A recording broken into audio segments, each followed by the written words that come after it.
It's me, Remy, the comic book poser, and here I am today to welcome you to Enter the Poserverse. Today is another unboxing video. I've picked up my first Scout Comics box. I know that they list the things that are coming in their boxes, but I intentionally did not look at what all was coming in this box if there was a featured book.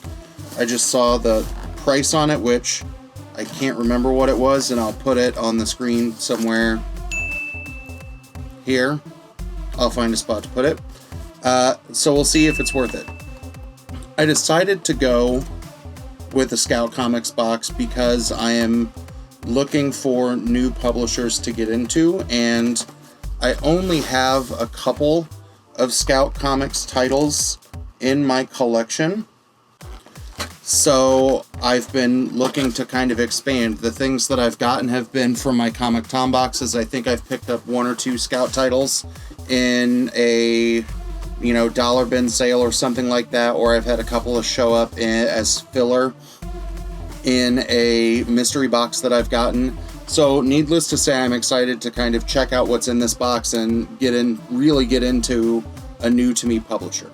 So the box is pretty good size. What I like about it is the Scout Comics branding. Once you take the paper off, right, it serves as an extra bumper on the box. So this is something nice that I can reuse to ship some boxes to friends, that it's got the same kind of built-in bumper protection that something like a Gemini comic mailer would, or other things like that. Here's a pretty decent sized stack of comics. Again, I don't remember off the top of my head how much I paid for it, but I also like these bubble wrap sleeves. Instead of having to wrap it all over the place, that's a nice little touch. So let's see what we got. I think there's supposed to be just a slew of number ones in here, and if I find some interesting things about the price of the book, the exclusivity of the cover, I don't know if there are variants or anything like that will be in here.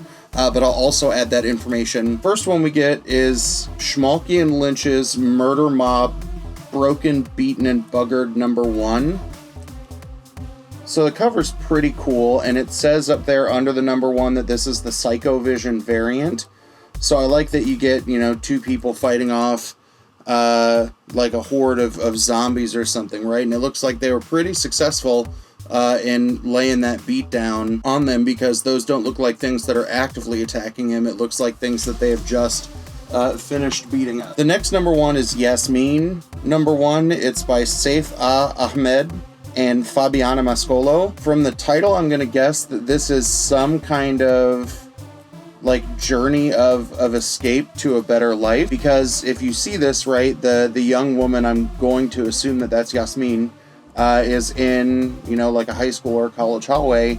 And then if you look up in kind of the blue thought bubbles, or like the imagination, you're seeing that she has fled something, right? You see her holding a knife. You see her being, dealing with a gun being pointed at her head. This looks like the kind of interesting stories of what I would connect to. The next one is It Eats What Feeds It #1, from Hoven, Omazark, and Crow. The only reason this looks familiar to me is I'm guessing this is the A cover, because in this month's mystery mail call from Comic Tom, we got one of the, exclusive variants for It Eats What Feeds It. So I'm kind of intrigued to dive into this story. Next #1 is Metal Shark Bro, Assault on Hamzig Island by Walter Osteidel, Bob France, Kevin Cuff, and Chaz Pangburn. I think I remember, maybe somebody, it might have been Bruce, from Bruce and Stephanie's Comics, mentioned Metal Shark Bro. Here's our first #1. It's Wretches #5, James Roach, Salo Farias, Chunlin Zhao, and then Chaz Pangburn again. I'm guessing that's the letterer from the two books. The cover looks kind of cool.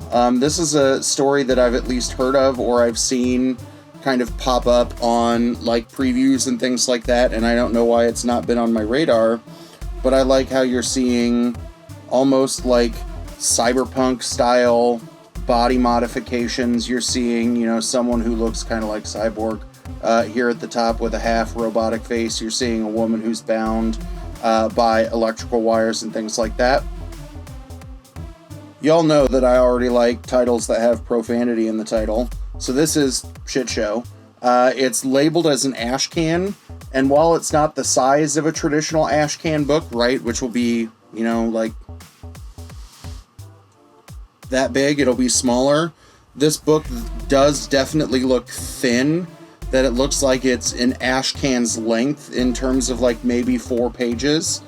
So this looks at least pretty cool. So I'm wondering if this might be some kind of promo for something that's in the works from Scout. Next number 1, Everglade Angels number 1, Blake Northcott, Scott Lobdell, and John Upchurch. That's a pretty grim looking title. You see a young woman with a baseball bat standing on a pile of, it looks like gas mask kind of head looking things. So cool. This is a good stack of books. Again, I'll look at how much I paid for it, but you know, a decent set of number 1s if the goal is to kind of introduce you or get you hooked to Scout. Loggerhead Bloody Bio number 1. The only name listed is Brian Silverback, so I'm wondering if Brian Silverbacks is, you know, the triple threat on this issue, if it's written, colored, and drawn by this person. But Loggerhead almost looks like if the ooze that the Teenage Mutant Ninja Turtles consumed, like, turned them violent. Next number 1, and this feels like the thickest of all of the books, Kira, Alien Jungle Girl by Rich Woodall and Craig Rousseau. So, looks kind of mythical, right? You see what is, you know, a human appearing kind of gal with 2 like troll or ogreish-esque figures. White Ash number 4 by Sticky, Hughes, and Cram. So this is kind of cool. In one of the boxes that I got, no, it wasn't in a box, it was in my Creators for Comics auction. I got the first volume of the hardcover trade of White Ash from David over at the Lion's Den comic shop or the Driving Creators Network. And then in another box that I bought from him, he sent me White Ash number 1, which would make White Ash the Scout series that I've read the most of. So this is kind of kick-ass, and I'm definitely interested in, you know, picking up more of the singles of this run because I think the story is kind of cool. Next to last book is North Bend number 2, Ellsworth, Carey, Wright, and Maurer. I don't know anything about this, but you see a car that is, you know, haphazardly parked in front of a house where maybe the doors and windows are blowing out or something's exploding, and then there's a bike kind of creepily illuminated in a spotlight. And the last one, it's a one-shot and it's a variant, so maybe my question of are these variants or exclusive covers, I like how Scout will put that note up there that it's a variant instead of, you know, Marvel, which sometimes will hide it in the barcode. So Snow White Zombie Apocalypse. It's a one-shot, which you also get under the Scout Comics logo. So I like how you see kind of a bloody werewolf on top, and then it almost looks like here below it that the werewolf is not the real threat, that you have this, you know, zombie kind of glowing night elf eyes individual, like almost wearing the werewolf as a hat. So that's kind of cool. So all in all, from this box, I got 1, 2, 3, 4, 5, 6, 7, 8, 9, 10, 11, 12 books. So that's not bad.